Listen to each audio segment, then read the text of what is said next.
Dan apakah sepatu ini layak kamu bungkus sama seperti harapan kamu ke dia yang nggak pupus-pupus?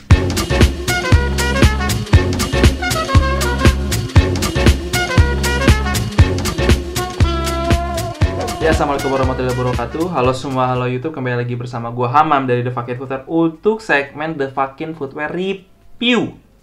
Ya, review. Gue pengen ngucapin selamat bulan Ramadan dan selamat bulan puasa buat yang menjalankannya. Jangan lupa dijaga asupan makanannya agar badan tetap fit, dan jangan lupa juga untuk berolahraga. Tapi tetap jaga jarak, jangan berkerumun, tetap pakai masker, atuhi protokol yang ada. Dan gue nggak capek-capek buat ngingetin kalian untuk stay safe. Semoga kita semua bisa melewati pandemi ini dengan baik-baik aja sama keluarga. Amin, amin, ya rabbal alamin. Oke, hari ini gue bakal nge-review sepatu masih di kategori running, sama seperti video sebelumnya. Gue bakal nge-review sepatu dari lokal brand, di mana brand ini adalah tempat saya berkarir selama 2 tahun. Dan sepatu yang bakal gue review ini adalah sepatu yang digadang-gadang menjadi obat untuk kegalauan para pelari yang tidak dapat stok GS Ekiden. GS Ekiden. Bukan yang ini. Ya, sorry tadi gue distraksi sedikit dengan GS Ekiden, dan mungkin GS Ekidennya bukan yang biasa kalian lihat di market, tapi gue bakal bikin segmen khusus untuk ngebahas 2 GS Ekiden tersebut karena yang warna merah putih itu menarik gue bahas. Ya, tapi sekarang kita fokus ke kumis gue yang panjang ini. Sorry. Anyway, sebelum kita jamin ke reviewnya, gue mau ngucapin terima kasih sebanyak-banyaknya untuk Nenten dan juga Ibu Airin selaku direktur Nenten Shoes yang sudah memberikan saya sepatu ini untuk saya coba tes dan review hari ini. Tapi di sini gue mengingatkan kembali kalau gue di sini tidak ada kewajiban apapun untuk berkata apapun di sini. Hasil review yang saya utarakan di sini adalah pure murni opini saya dan hasil pengetesan saya pribadi. Oke, langsung ke menu utama kita kali ini adalah Nenten Futo. Ya, jadi Nenten Futo ini adalah sepatu yang rilis setelah GS Ekiden. Mungkin lebih tepatnya sepatu untuk mengobati para pelari-pelari yang gak kebagian GS Ekiden. Karena sampai sekarang masih yang banyak yang nanya, "Bang, kapan dari GS Ekiden terbaru lagi?" Gue bakal bocorin di akhir video, jadi nanti kalian jangan skip videonya, oke? Fun fact dari sepatu ini adalah sepatu ini gue desain, briefnya gue terima dari akhir 2018. Gue mulai ngerjain project ini di awal 2019. Jadi bisa dibilang development sepatu Futo ini itu jauh lebih lama dibandingin sepatu GS Ekiden. Dan apakah sepatu ini layak kamu bungkus sama seperti harapan kamu ke dia yang nggak pupus-pupus? Kau gadisku yang manis. Ya, kita secepatnya akan cari tahu di review kali ini. Dan seperti biasa, gue bakal nge-breakdown review ini menjadi 2 bagian, yaitu hal yang gue suka dan tidak suka. Dan selalu gue mulai dari hal yang gue suka. Yang pertama adalah fitting uppernya. Pengalaman gue menggunakan sepatu ini selama kurang lebih 20 km, tidak non-stop karena gue nggak mampu. Kalian lihat, mana mungkin model yang kayak gue lari 20 km.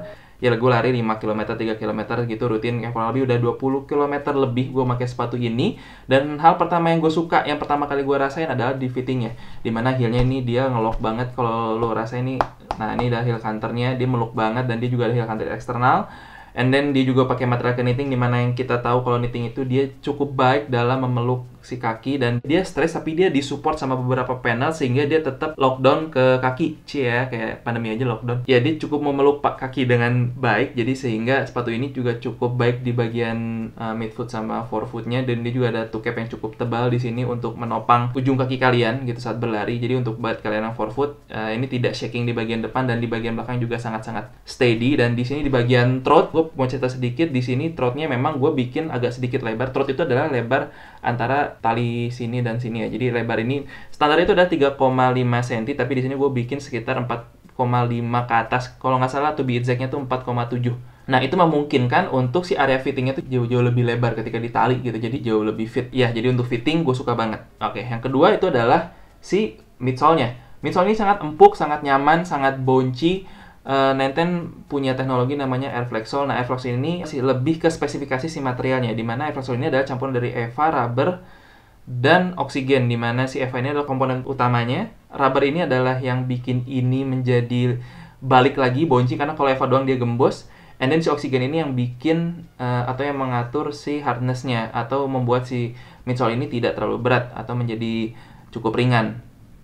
Nah, jadi si midsole ini cukup nyaman, sangat bahkan gue bisa bilang kekenyalannya sangat pas untuk kalian pakai long run, short run, untuk treadmill. Ini sangat-sangat cocok, dan ini sangat-sangat visible sih. Kalian bisa squish ke bagian depan ini. Squish. Sorry. Poin yang ketiga yang gue suka adalah dari ini adalah harganya. Ya, untuk harga di website ya gue cek itu ada sekitar 380 sekian. Tapi di e-commerce, di marketplace, Harga terendah yang gue dapatkan untuk sepatu ini ada 350.000.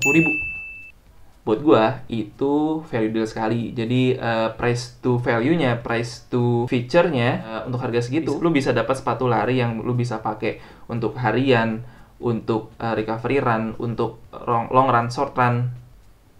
350.000. Ya cukup segitu aja poin-poin yang memang gue suka banget dari sepatu ini. Memang gue yang ngedesain sepatu ini, tapi bukan berarti gue nggak ada poin-poin yang gue note dari sepatu ini atau yang gue nggak suka dari sepatu ini. Yang pertama adalah stabilitas midsole di bagian belakang. Ya, sebelumnya gue bilang gue suka banget sama si midsole-nya, tapi sorry, stabilitas di bagian belakang sepatunya itu agak-agak terganggu. Jadi buat kalian yang larinya heel strike, gue kurang merekomendasikan sepatu ini karena agak-agak kurang steady. Mungkin analisa gue adalah dari shape outsole-nya ini yang melengkung di bagian bawah gini dengan kekenyalannya. Jadi ketika lu manuver dengan heel misalkan gini, dia akan cenderung lebih kenyal atau dia tidak bisa memberikan ketahanan yang baik gitu. Kalau pengalaman gue tidak terlalu bermasalah karena gue midfoot strike. Seiring dengan bertambahnya berat badan gue kalau nurunin pace gue pasti larinya ke heel. Ya iseng-iseng tapi agak-agak berbahaya ternyata. Oh, dia agak-agak kurang stabil di bagian belakang. Yang kedua adalah build quality-nya. Gue serius, ini mungkin menjadi isu untuk beberapa brand lokal. Karena buat gue kalau misalkan sepatu performance itu memang kita harus lebih teliti lagi, atau untuk tim QC-nya harus lebih aware lagi, karena mereka lagi kalau sampai terjadi apa-apa di sepatunya karena build quality mungkin itu bisa menimbulkan cedera. Ya, sekarang pertanyaannya, apa masalah build quality-nya? Gue bakal tunjukin sama lo semua. Mungkin ini nggak terjadi di semua orang, tapi ini yang gue alamin.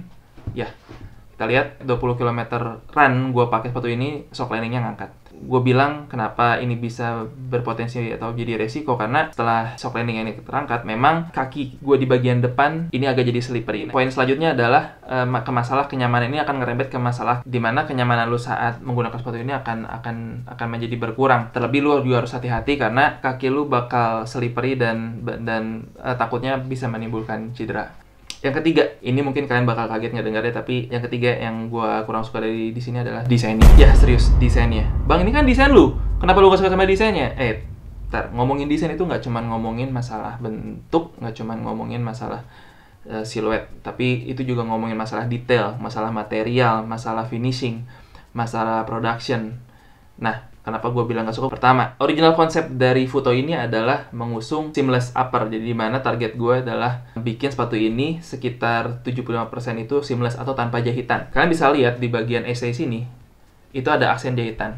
Nah, itu terpaksa gue lakukan sebenarnya karena TPU ini setelah pengetesan ke material knitting ini itu tidak menempel dengan baik gitu setelah pengetesan. Jadi mau nggak mau kita harus menambah jahitan di sini. Jujur gue agak sedikit kurang terima karena sebenarnya banyak brand di luar sana yang sudah melakukan hal ini dan sebenarnya tidak terjadi apa-apa dan tidak masalah. Gue nggak tahu masalahnya apa di development pada saat itu. Cuman dengan terpaksa gue harus kasih jahitan di sini agar supaya ini tidak peel off. Itu ya, yang satu yang gue kecewakan dari konsepnya. Masih terkait masalah desain, kalau kalian bisa lihat antara beberapa blocking warna dari two cap stay sama si frame-nya ini, itu warnanya kontras, walaupun di sini ada aksen merahnya. Tapi original konsep dari Futo ini, dari desain originalnya adalah sebenarnya warnanya masih lebih dekat daripada merah. Harusnya, ekspektasi gue itu tidak sejauh ini gap kontrasnya. Jadi si material ini jauh lebih merahnya lebih berasa, jauh lebih deket lagi gitu. Dan beberapa detail seperti bagian heel juga gue maunya seamless, tapi dia ternyata dijahit karena memang di kita masih belum ada mesin yang bisa mengaplikasikan heel counter eksternal yang floating seperti ini dengan konstruksi tanpa jahitan. Nah, jadi ada beberapa detail yang membuat gue jadi harusnya bisa lebih keren lagi. Kalau nggak salah gue sempat posting di Instagram gue final desainnya ini. Jadi kalau bisa kalian lihat, memang merahnya tidak sejauh ini gapnya gitu. Ya oke, kesimpulannya adalah pertama itu adalah dari segi kualitas atau build quality. Sorry to say, gue harus ngasih skor 5 dari 10 ya. Karena buat gue kasus ini harus menjadi concern banget buat tim development atau tim QC-nya Nenten, karena ini cukup fatal. Karena gue baru pakai ini sekitar 2 bulanan dan baru 20 kilometeran. Yang kedua, oke, fitting gue kasih skor 8 dari 10 karena gue suka banget sama fittingnya. Dari awal selama 20 km ini gue enjoy banget sama fittingnya, nggak ada yang berubah, sangat support, sangat nyaman. Bahkan di kilometer ketiga kelima itu gue masih belum rasain panas yang terlalu gimana-gimana. Mungkin itu berkat karena si insole hexanya juga, karena uppernya knitting juga dia cukup breathable. Ini kombinasi upper dengan fitting yang salah satu yang terbaik di sepatu runningnya 910. Poin ketiga, kenyamanan, 7 dari 10. Iya, tadi gue udah singgungnya itu yang masalah kenyamanan. Ya mungkin kombinasi dari knittingnya, dengan insole-nya, dengan fitting yang juga cukup baik gitu, dengan sirkulasi yang baik. Tadi makanya gue bilang 3-5 km gue masih belum ngerasain panas yang terlalu gimana. Padahal gue lari waktu itu kalau nggak salah siang hari gitu. Dia juga jadi kayak manajemen sirkulasi udaranya, manajemen sirkulasi udara. Iya cukup baik gitu. Jadi untuk kenyamanan 7 dari 10. Buat gue ini salah satu yang terbaik juga gitu. Desain. Ya, gue suka sama desainnya. Gue kasih poin 7,5 dari 10 gitu. Kalau aja setidaknya konsep seamless-nya itu nyampe, dan soal warnanya juga, ya mungkin dari desain gue suka banget. Bukan yang terbaik dalam arti untuk sepatu running, buat gue ini cukup gitu. Sangat menjawab form follow function-nya tuh nyampe gitu. Harga, ya 8,5 dari 10. Gue bilang ini worth it banget. Dengan harga paling rendah 350, gue cek di web tadi banget. Itu menjadikan sepatu ini kalian bisa dapetin sepatu untuk long run atau berbagai macam olahraga yang kalian mau. Buat gue dengan harga segitu kalian udah bisa dapat sepatu yang kayak gini. Buat gue value for money-nya bagus banget sih. Ya oke, total skor 36 dari 50. Buat gue tuh skor yang gak buruk untuk brand lokal. Bahkan selisih berapa poin aja dari Nike yang gue review sebelumnya. Tapi kira-kira Gesekiden berapa ya poinnya? Ya itu bakal gue kasih di segmen lain. Mengenai bocoran tentang Gesekiden yang udah gue janjiin di awal. Jadi Gesekiden ini sebenarnya gue kurang tahu to be exact-nya ini kapan ada repeat order atau bakal ada seri baru. Gue masih belum mau bocorin itu, tapi kalian bisa tunggu itu. Apapun itu kabarnya, mungkin nanti 910 akan announce itu di pertengahan tahun. Apakah itu akan repeat, ada model baru. Atau mungkin dua-duanya. Iya. Ya oke, segitu aja mungkin review gue untuk 910 Phuto. Kalau kalian ada masukan atau kalian ada pertanyaan atau kalian sempat menggunakan sepatu ini dan kalian mau sharing pengalaman kalian dalam menggunakan sepatu Phuto ini, kalian bisa tulis komen di bawah. Ya, kalian juga bisa temuin gue di Instagram @hamamfuck, dan kalau kalian mau lihat karya-karya gue, kalian bisa follow Fuck in Design, atau kalian mau tahu update-update seputar YouTube ini, kalian bisa follow apa itu? The Fuck in Footwear. Ya, gue lupa. Ya, segitu aja mungkin untuk video kali ini. Don't forget to be the first person who love your works and be authentic. Ya, see you on the next video.